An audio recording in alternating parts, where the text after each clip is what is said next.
So far in 2025, I have seen over 50 movies released this year. And with the year being halfway over, I think I can safely say that June is probably the best month for movies this year. Welcome back to the movies of today. We are looking at the movies of June 2025. I have seen 9 new releases, and little spoiler for the video, I liked all of them. I think so far, this has been the best, most consistent month for movies. Now, we'll see how much this holds up to later on. Obviously, in July, we're getting Jurassic World, we're getting Superman, Fantastic Four. Then, later on, we have the new Avatar movie. You have Now You See Me 3. You have Five Nights at Freddy's 2. You have all these movies. But so far, out of the past 6 months, I think June has been the most consistent with all of their movies. But enough of that said, let's just get into it. Obviously, spoilers for all of these movies right here. They're going to be listed one side of the screen. Spoiler alert for all of them. There will be time codes in the description if you want to switch around, jump around if you haven't seen one and want to come back, whatever. But I hope you all enjoy. Let's get straight into it. So first up, we have Ballerina, the John Wick spin-off starring Ana de Armas and Keanu Reeves. And I think the first thing I have to say, I know this might start off negative, but I think this is probably the worst John Wick movie in terms that when you're ranking anything, something has to come at the bottom. And I would say this one does, even though I don't think it's bad at all. Now, this is connected to the John Wick universe. I'm sure a ton of the John Wick regulars came back, like working with action stuff, story stuff, all that. And you can really tell the action in this it's amazing. It's great. I think it's on par with like the first John Wick and maybe John Wick 3. I think 2 has some better action. And I mean, 4, you can't really top John Wick 4 in terms of action really, but this is able to hold its own when you compare this one to the rest of the franchise. I think Ana de Armas is great, and Keanu Reeves returning, that was cool, even though it was spoiled in the trailer, which I kind of wish they didn't do. I think that would have made it more exciting, and he wasn't a big part of the story yet. He's not barely in it, but he's only in it for like a couple of scenes, and I think that really helps it, because I was worried this was gonna just be, oh my god, yes, it's a new lead, but John Wick's still here, so you can come get him. But I'm glad he wasn't a huge part of it, because I think that would have lessened her story, and it just would have made the film worse. But he's in it, I think, a good amount. They don't really go into the connection. Obviously, if you look it up, this is somewhere between 3 and 4. I kind of wish they went into it a little bit more, because it's a little weird. Like, if John Wick is excommunicado and he's not a part of the Rescuroma at this time, why is he being called on? Unless I'm just an idiot and I'm remembering the end of 3 wrong. But it's kind of easy to overlook that. This shares a lot of ties to the John Wick universe. It does add some things, which I always like about the John Wick movies, when they add just these little elements about the world they're in. It doesn't do too much to this movie, but I think it adds a good amount. There's like a whole new cult thing that it's interesting, but they don't really go into it, so it's kind of just basic. And I think that is the biggest fault of this movie, is that the story, it's nothing special. I mean, it's something we've seen in action movies a whole lot of times, blah blah blah. Someone goes into something that they're like, oh, this is wrong, but the group I'm a part of is like, no, we can't do anything, so she goes and does it on her own, blah blah blah. It's a revenge story. It's like, these movies aren't known for pivotal and like groundbreaking storytelling, but I still think it's kind of on the same tier as the first John Wick, where it's nothing really special, but it's good enough to just keep you engaged and keep the movie rolling. But like I said, the action makes up for all of it. I think it's not the worst action of the franchise. I think the first John Wick is probably at the bottom in terms of action. So I think it's worth watching just for that. The story, little basic, little forgettable. It's not not groundbreaking, but it's also not bad. And so I'm going to put Ballerina in the B tier. Next up, we have The Life of Chuck, a movie directed by Mike Flanagan and written or based on a short story by Stephen King. Now, you might expect this is a horror movie, obviously. Stephen King, while he doesn't only do horror stuff, he is most known for his horror writings. And Mike Flanagan, obviously a very prominent horror director. And so I went into this, I was like, is this really not a horror movie? I mean, you got two horror icons like making this movie, and it's not horror. And so I was a little weary because I've never seen any of Mike Flanagan's non-horror stuff, so I didn't know how well he was gonna do with it. But I have to say that I was blown away by this movie. So this movie is split into three parts. It's kind of like Memento in the way where it starts at the end of the story, where it's like the story is based off the guy, the main character, Chuck, who's played by Tom Hiddleston, his life. And so the first part is Act 3, where it takes place at the end of his life. Then it goes into the second, where it's the middle of his life. Then the final act is part 1 of, yeah, it's a little confusing explaining, but it makes sense. You know, it starts at the end of his life, it ends at the beginning of his life, blah, blah, blah. And I don't think I'm overreacting when I say part 3, the beginning half of the movie, not beginning half, but the first act part, it's called part 3. So just if I say part 3, I mean part 1. If I say part 1, I mean part 3. You'll get it. I think part 3 is one of the best short film. If it was just a short film, if I like saw that somewhere and it was just part 3, none of the rest of the movie, I think that might be the greatest thing I've ever laid my eyes upon in ever.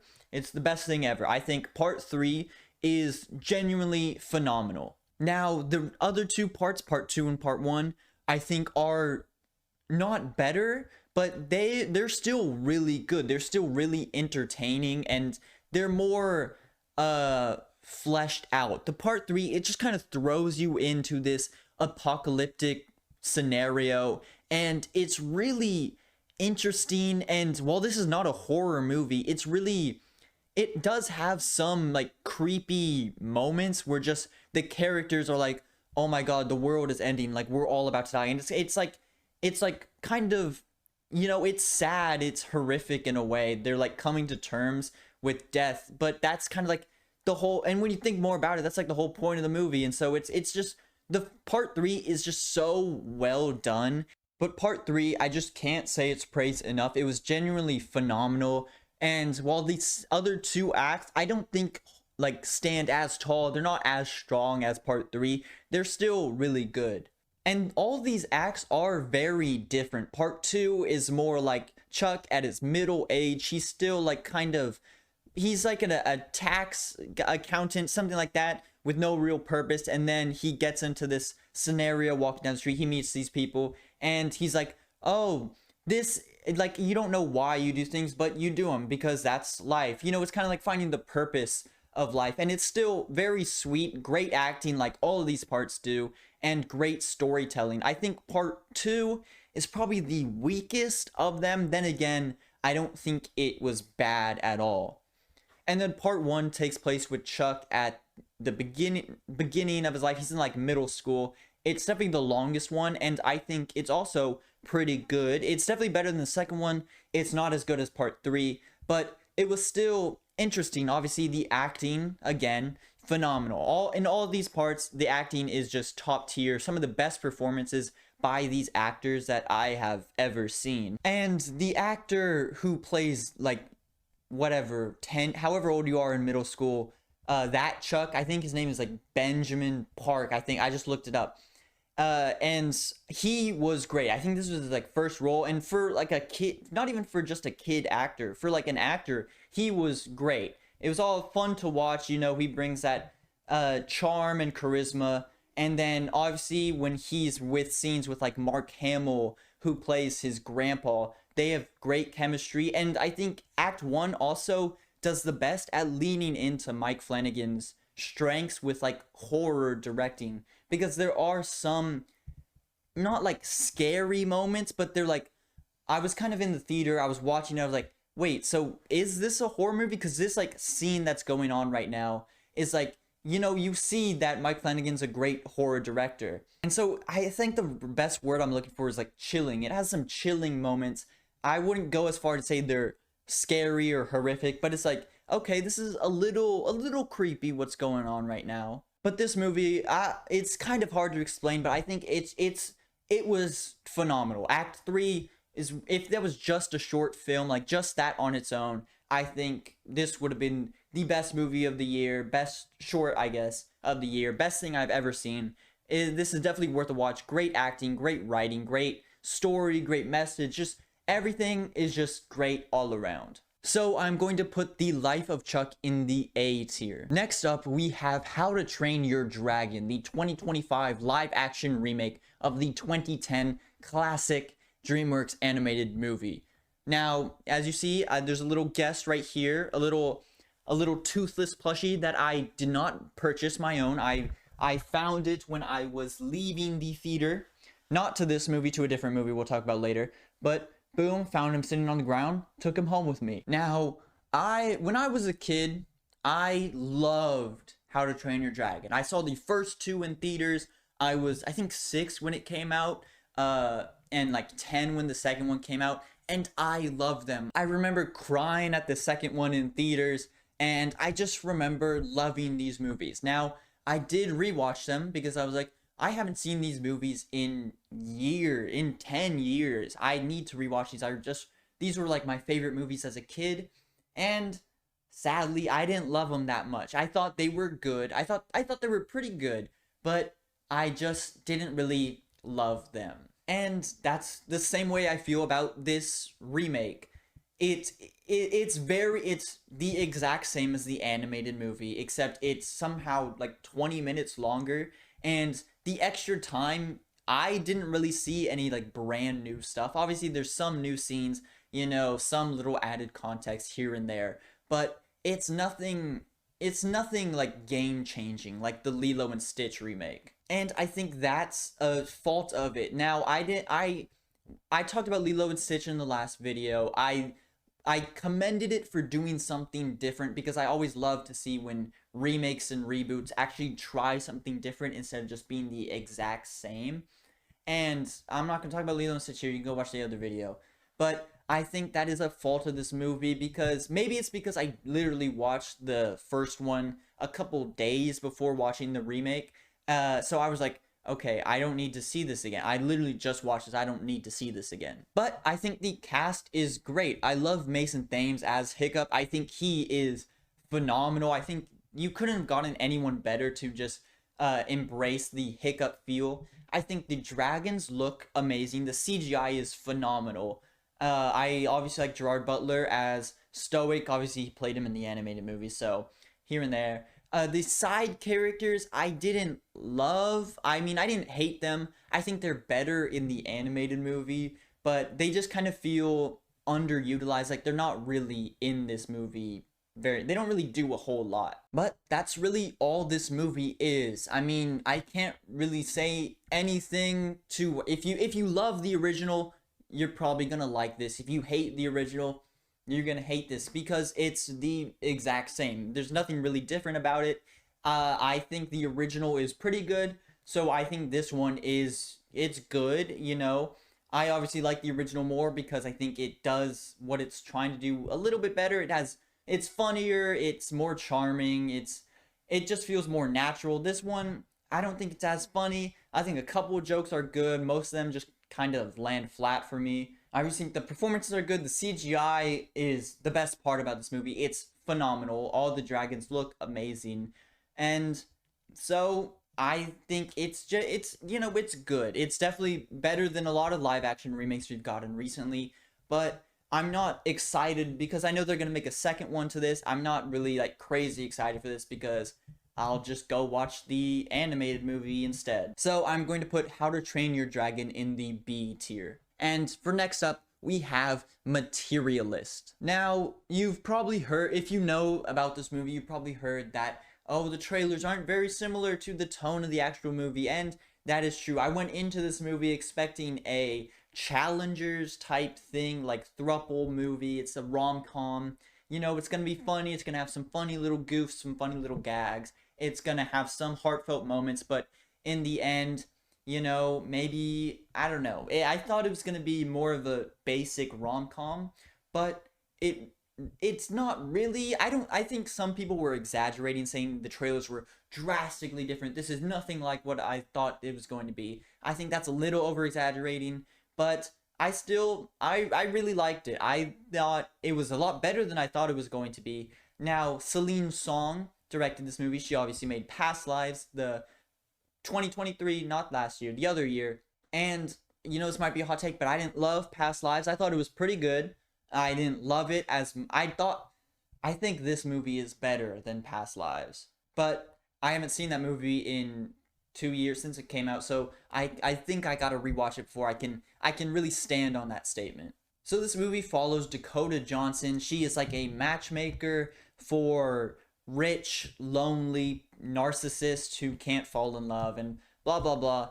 I think that's an interesting premise. I think that leans more into this almost satirical like parody of love and matchmaking that fits a lot of this movie. I still thought a lot of this movie had this like parody tone of, oh, you're like the perfect person, you're like rich, you're tall, you're handsome, you're like buff, whatever. I thought it did good at leaning into this like satirical nature of like matchmaking and like dating apps and all this stuff.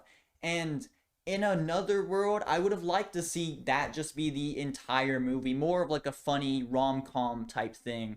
But I think what Celine Song did with this concept, I think it was done really well. Now, Dakota Johnson, great. Chris Evans, great. Pedro Pascal, obviously great.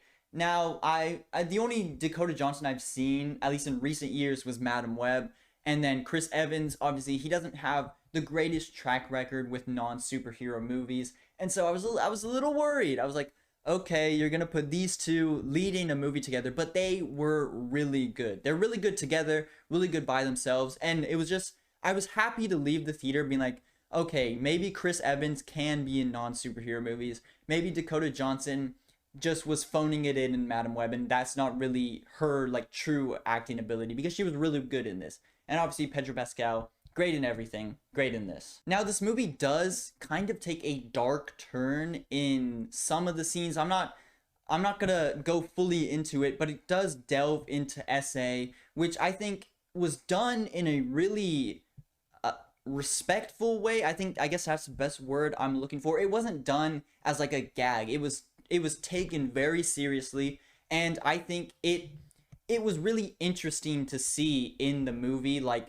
how it dealt with it, how Dakota Johnson's character reacted to the scenario, as like a matchmaker who set these two people up, and obviously one of them did a really horrible thing, but I don't think it really meshes with the rest of the movie very well, because it'll be like, oh, the first 40 minutes are like, oh, you know, you're rich, you'll probably do really well with this other like person looking for someone who's rich. And you know, it's kind of like funny, it's a little goofy at points. And then this really serious thing happens, and then for like that scene and maybe the next two, it like kind of deals with the fallout of that, and then it's just straight back to the more satirical nature of like matchmaking and love.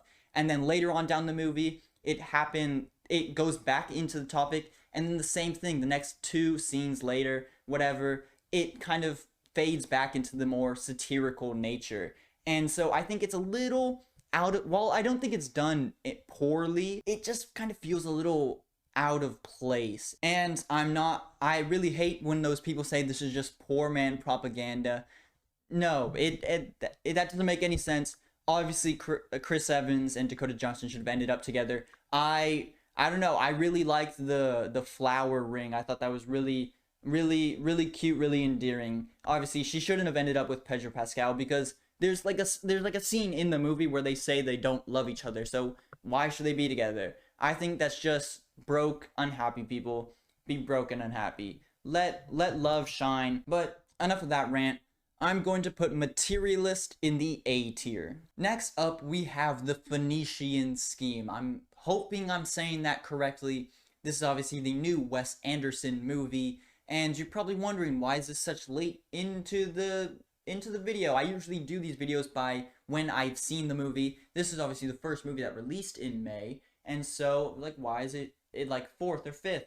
It's because when I tried to watch this when it came out, there were 4 fire alarms in the theater, and they booted us out. They turned off the movie with like 30 minutes left. So I've technically seen this movie twice, kinda. I finished it once. I got almost done with it the first time, but I will just take into account that I've seen a lot of it twice. And I have to say, this is probably my second favorite Wes Anderson movie.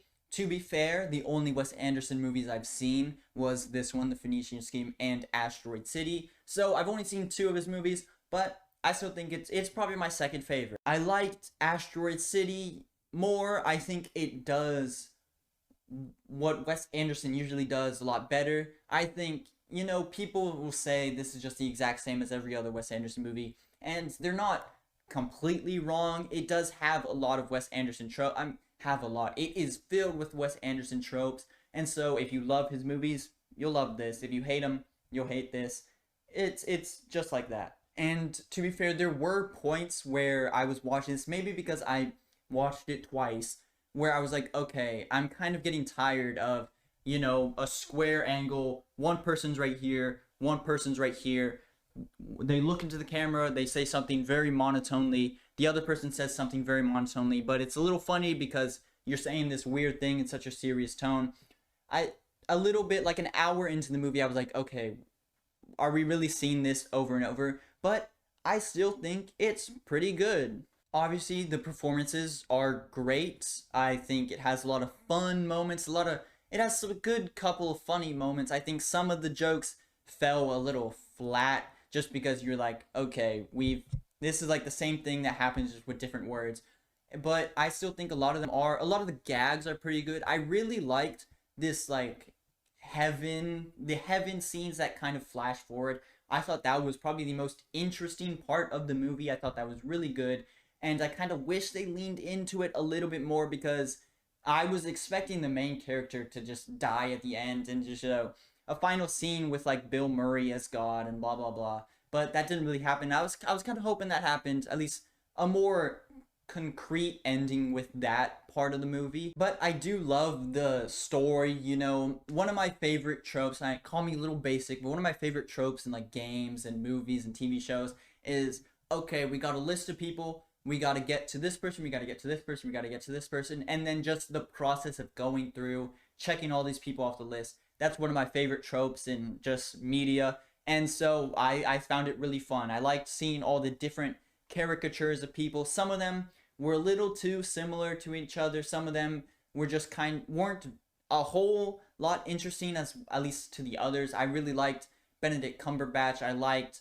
Tom Hanks and Bryan Cranston. And I don't dislike Jeffrey Wright or Scarlett Johansson's character, but I thought they weren't as interesting as the rest of them. And then obviously Michael Cera, born to be in these movies. But like I said a little bit earlier, I think Asteroid City does this not similar concept, but Asteroid City was also the type of movie that people were like, okay, this is just Wes Anderson doing Wes Anderson stuff for like the 10,000th time. And I don't disagree with that. Obviously, I haven't seen every Wes Anderson movie. I've only seen 2. But I think Asteroid City does Wes Anderson better than this one. This one just kind of felt like Wes Anderson, but also there were moments where it felt like someone else was directing the movie trying to be Wes Anderson. But it's still enjoyable. I like Wes Anderson's style. I like his little funny, goofy little things. If you hate Wes Anderson movies, you're not going to enjoy this. Similar to like How to Train Your Dragon. If you love the movies, you're going to love it. If you hate them, you're going to hate it. So I'm going to put the Phoenician Scheme in the B tier. Okay, before this next review, I think we have to ring the hot take alarm, because we are looking at 28 years later. Now, a little backstory. I just watched 28 Days and 28 Weeks Later a little bit before watching this movie, But when I first saw the trailer for this movie, I was in it. I love the trailer. I love both trailers. The first one, I a lot more. I thought it was phenomenal. I was really excited for this movie. And then I watched 28 Days Later and I was like, okay, that was pretty good. But I still think the trailer, I'm excited for it. I think 28 Years Later is going to be better. And then I watched 28 Weeks Later. I was like, okay, it's worse than 28 Days, but it's still not bad. But 28 Years, that's going to be the movie. That's going to be the movie I love. 5 stars. I sing its praise till the day I die. And then I sat down in my chair watching this movie. When I got up to leave, the only thing I could think about was how disappointing it was. I don't love the previous movies. I think they're both good in their own ways. I think 28 Days Later is the best of this trilogy so far. And I don't think 28 Years is the worst one. I think it's a little bit better than 28 Weeks. I don't hate 28 Weeks. I gave it a 3 stars, by the way. A little spoiler for what I'm going to give this movie. And I'm going to say a lot of negative things about this movie, but in the end of it, I didn't hate it. I thought it was good. When I was actively watching this movie, I did not like it. But then when I got out of the theater, I thought about it for a while. I saw other people talking about it, and I was like, okay, it's not as bad as I thought it was, but it's still just disappointing. Before I talk about what I didn't like, let's talk about what I liked. I liked the story. That's definitely the best part about it. It's kind of structured in 2 different ways. The first one with the kid, his name is Spike, going out with Aaron Taylor Johnson's, whose name I forgot, and they're like a father-son. They're going out on this like symbolic journey, your first time outside in the infected world, and then you come back, blah blah. That part was good. I thought that part had some good moments, but what I will talk about in a second, I also thought it's had the worst moments of the movie. And then the second half, which I think was really good. I think the story it's when Spike goes out with his mother who has cancer and trying to find like a cure for her. I think that part is the best part about the movie. And speaking of the best parts about this movie, obviously the performances are great. Aaron Taylor Johnson, amazing. Jodie Comer, amazing. Ray Fiennes, amazing. But I think who steals the show is Alfie Williams, who plays Spike. Now, I'm pretty sure this is his first movie role, which, wow. Similar to Life of Chuck, I think it's not just impressive for a child in performance, it's impressive for just acting in general. Really good, star of the show, and he was very compelling to watch. And so his character Spike, and I think Ray Fiennes' character, the doctor, I don't really know his name, but I thought they were the best parts about this movie. I think everything in the last 30 minutes, whenever they get to the Bone Temple, I think that whole just section at the Bone Temple is just amazing. Let's talk about what I disliked. I hated the editing of this movie. Obviously, 28 Days Later is known for its poor quality. It looks like it was recorded on the LG fridge. This one was recorded using iPhones, and I don't think it looks bad. I just think this might be one of the worst edited movies of the year. And that's really only in the action sequences. It's very disorienting. There's a lot of cuts. There is I think like 5 times where they use the Matrix's bullet time, which the first time it happened, Aaron Taylor Johnson, he shoots a bow and arrow at one of the infected. It hits him. The screen like pauses, then it does a 180, and then it pauses again, then it resumes. And like how bullet time does. And the first time I saw that, like the first time it happened, I was like, did the screen just like glitch? What was that? That was like the worst thing I've ever seen. And then like I could excuse it if it happened once. Then it happened again. And then it happened again. And then it happened again. It happened like 4 or 5 times in the movie. And that I was like, this is insane. It's 2025 and we're still doing this. And then obviously the ending is just stupid. I love Jack O'Connell, love him in Sinners, but like, and I liked him in this, but it was so weird. Like, what is this?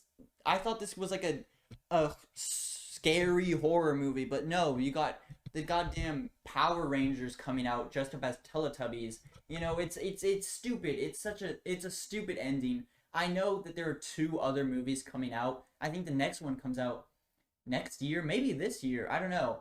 Uh, and that is also a big thing I have with this. I know it's a part 1 of 3, but there are just so many like little things that happen throughout the movie that aren't even like addressed. It's like a flicker of something, and then it just made me think like, was that supposed to be in this movie? Again, with the editing, I just think it's kind of a mess at points.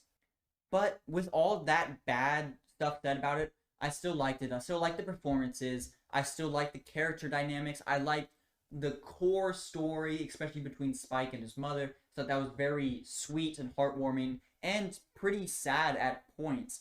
But there are just some other things that I can't really excuse. You know, the bullet time stuff is just so stupid. The ending is stupid. There are a lot of things that happened in like the beginning of the movie that just don't look great or just like weird. Like it's just weird. It's just a weird like edited movie. And I don't know, maybe this is like the Schneiderverse where it's like, okay, like BVS is better because the Schneider cut came out. Maybe this will be better once the other 2 movies come out. It'll make more sense. I don't know. But for now, I am hesitantly gonna put 28 Days Later in the B tier. Next up, we have the brand new Disney Pixar movie, Elio. Now, you've probably seen what you've seen about this movie. You know, it's one of the worst performing Pixar movie. I think it's the worst performing Pixar movie because there was no advertising at all. The only reason I knew about this movie is because I go to the theater a lot and I always see the trailer for it. But I don't think it's bad at all. I think it's worth the watch and it didn't deserve the treatment from Pixar that it got. Now, with a lot of Pixar movies, especially recently, some of the story, it's basic. It's nothing crazy new. It's nothing innovative or like that, but it's still heartwarming. It's about a lonely kid who goes off into space looking for friends, and he makes them, and it's heartwarming. It's sweet. It's also not just like a lonely kid. It's just about the parents and like the guardian figures like not relating to their kids and blah blah blah. It's a sweet movie like all Pixar movies are, even though the story itself isn't innovative. But the animation is amazing. I would go as far to say it's phenomenal. I don't think it's the best Pixar, at least animation wise. I think Soul narrowly tops it out. But there are a lot of moments in this movie where I was like, are you sure? Like, that's animated? That's not like a real thing that's happening? Because it looks so good. And while the animation doesn't have these like standout moments, like, you know, this just one scene that's just truly like breathtaking, like some other Pixar movies or some other animated movies, it still looks really good. And I know we're all a little tired of this like weird shaped human people things, but you know, for that like genre of animation, I think it's maybe not the best, but definitely up there. And this is really everything you want from a Pixar movie. It's definitely not the best of them.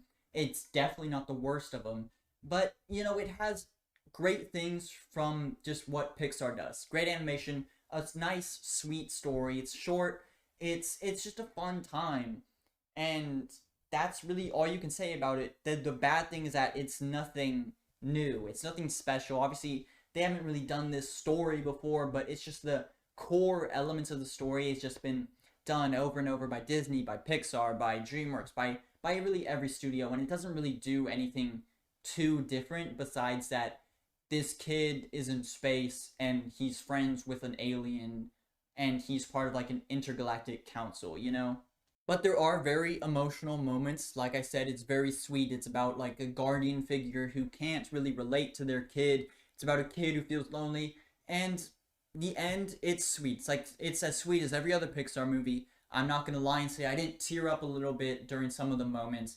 And that's really what you come to Pixar movies for. It's nothing special, but it's still a very sweet and fun time. And so I'm going to put Elio in the B tier. Alright, next up we have probably the biggest movie of the month. We have F1. Now, I know nothing about F1, I know nothing about racing, like NASCAR, Daytona, any of that stuff. I don't really like sports, but I have a very, very soft spot for sports movie. I love sports movies. I love racing movies. I just love all this type of stuff, even though I'm not really a fan of it in real life. And so I love this movie. Obviously, Joseph Kosinski, who directed Top Gun Maverick, made this, so it has a lot of the great things about Top Gun Maverick. It has some really intense racing scenes that are perfectly shot and perfectly edited. It has some good character building. Obviously, I think the characters are probably the weakest part about this movie, especially the dynamics between them. But is that really what you come to the movie for? It's the racing. The racing done really well. Obviously, I don't know anything about F1, so I don't know how accurate it is, but that didn't matter to me. I still really enjoyed it. But all the stuff outside of the races or outside of talking about cars and stuff like that, it can slow down a little bit. I think Brad Pitt is great. I think everyone's great, but I think some of the dynamics between them could have just. I think there could be more scenes of the characters being just together, like interacting with each other, maybe fleshing out their relationships a little bit more. Because Brad Pitt's character Sonny Hayes and Damson Idris's character JP, they're supposed to be these like rivals. Obviously, Sonny Hayes is like this old guy who's never really had a shot, and JP is this new guy who's a little cocky and all that. And so their dynamic is, they feud at first, and they, come together and they're friends at the end. And I just didn't really believe it a ton. I don't think it's bad because they're both fun to watch with and without each, like, interacting and non-interacting with each other. But especially towards like the middle and the end of the movie, they kind of go back and forth. They're like, oh, you know what, you're actually not that bad, we're good friends now. And the next thing is like, you know what, you're just an asshole, I don't care about you, blah blah blah, whatever. And so they kind of go back and forth a little bit, and I think this movie would have been better if they just had more scenes of them being like, you know what, we're friends, let's be friends, let's actually work together. But I mean, getting through some of the they're not even like boring, it's just a little bit slower because of how like engaging the racing stuff is. I wouldn't say any of this movie is boring. It is pretty long. It's about 2.5 hours, maybe a little bit more, and there are some moments where you can feel it, but I was never bored. I was fully engaged throughout it. And I do love Top Gun Maverick. I think that also had some great flying stuff, and so I would say it's about the same. If you love Top Gun Maverick, you're gonna love this because it's the same but with cars. Now, I don't think it's as good as Top Gun Maverick. I think Top Gun Maverick succeeds on more of the character levels more than this. I think if I had any improvements to make, it would be about just having more scenes of the characters and just like getting to know them a little bit better. That's all besides the point. This movie kicks ass. It's fun. It's entertaining. It's very engaging. Like I was in it throughout the entire thing. It takes someone who knows nothing about F1 to and just like does a complete 180 for them, like me, and now I'm like, oh, okay, this is actually awesome. And I did go see this with my dad, and he used to work in F1, and so he said it was pretty accurate. He loved it, so I'm gonna take his word for it, and I'm going to put F1 in the A tier. All right, last but not least, we have Megan 2.0. Now, this movie it's very different from the first Megan. Now, I just watched the first Megan a little bit before this, and I enjoyed it. I thought it was a okay modern horror movie. It's kind of like all these other 2023, 24 horror movies that are released by like Blumhouse and stuff, but I think it has its moments, it has its charm, and I think this is worse than the first one. I don't think it's bad, but it just kind of felt like a cheap copy of it, but like copy in quotes because it doesn't really do anything like the first one did. Because when I left the theater, I thought this was just like the secret 10th installment of the Mission Impossible franchise. It's just so similar to the past 2 Mission Impossible movies because there's a killer robot that's looking for a killer AI, and I was like, is Ethan Hunt just gonna show up? Especially because this is not a horror movie at all. This is a full-on action spy movie, which I think it's fine. I don't really care about the change. The first one wasn't scary. This one doesn't even have any, it's not even like horror inspired at all. And I think it still has some fun moments. I think Megan still the best part about this movie. It shares it shares a lot of strengths and weaknesses with the first one. So everything without Megan in it, I think is just dull, not very interesting. But everything with Megan in it, I think it's fun. I think she's fun to watch. She has some good jokes, but I think everything besides her isn't very special. And a lot of it does feel like they just saw, okay, this dance scene in the first movie got really popular, so we're gonna put another dance scene in this one, and stuff like that. This was popular in the first one, let's put it in this one. Let's just do a homage and not just exactly rip it off, you know? And so there are moments where I was like, okay, they're doing this just because it was popular in the first one, and it really just didn't feel genuine. And then obviously the main story is about, oh, AI is bad, we shouldn't do it. You know, it's just all stuff you've heard 1,000 times. Yes, like we know AI is bad and we shouldn't let it steal people's jobs. We shouldn't like train it to be a killer android. You know, we shouldn't do any of this stuff. And so all of like the discourse, it just feels like it's trying too hard to be deep when it's just the most surface level like topics you've ever heard about. But you know, it's still a stupid little movie about a killer robot like spy who's also a children's toy. And like what are you really expecting from this? But I don't think it's as good as the first one. I think the first one just felt more genuine, like I said, like it was doing stuff because it thought this was actually, you know, like what people wanted. Where this one's doing it because it's like, okay, it succeeded in the first one, let's just do it again. But this time she has like one of those wingsuits and she's jumping off a mountain. You know, it's like, it's really bizarre. It kind of feels like a parody of Mission Impossible at points, and it's just it's a really odd movie, but that does make for some fun moments. And so I think this is just a lot of dumb fun. Similar to every movie I've basically said, you know, if you like the first one, if you really like the first one, you'll probably really like this. But if you didn't love the first one or didn't like it at all, you'll probably think it's like fine at best. And that's kind of what I think about it. I think it does have some really fun moments. Anything without Megan is just an instant skip. Don't really care about it. But Megan, thankfully, she's in it a lot, and she's definitely the best part about it. So I'm going to put Megan 2.0 in the B tier. And so that is all for the movies of June 2025. Tell me, did you agree with some of my ranking? Do you like these movies? Do you hate some of these movies? I know F1 has its haters. I know 28 Years Later has its lovers. I know a lot of these movies have some polarizing opinions about them, but I still stand by what I said earlier. I think this has been so far the best, at least the most consistent month of the year for movies. I know we had a lot of B tiers, we had a good amount of A tiers, but nothing in the C, nothing in the D. And so I'm excited. Who knows? Will July hold up to this with Jurassic World, with Superman, with the Fantastic Four? You know, we'll see. Until next month, thank you all so much for watching. Remember, leave your views, your opinions, your comments down below in the comment section. Leave a like, subscribe if you're not. Thank you all so much for watching. I really do appreciate it. See ya.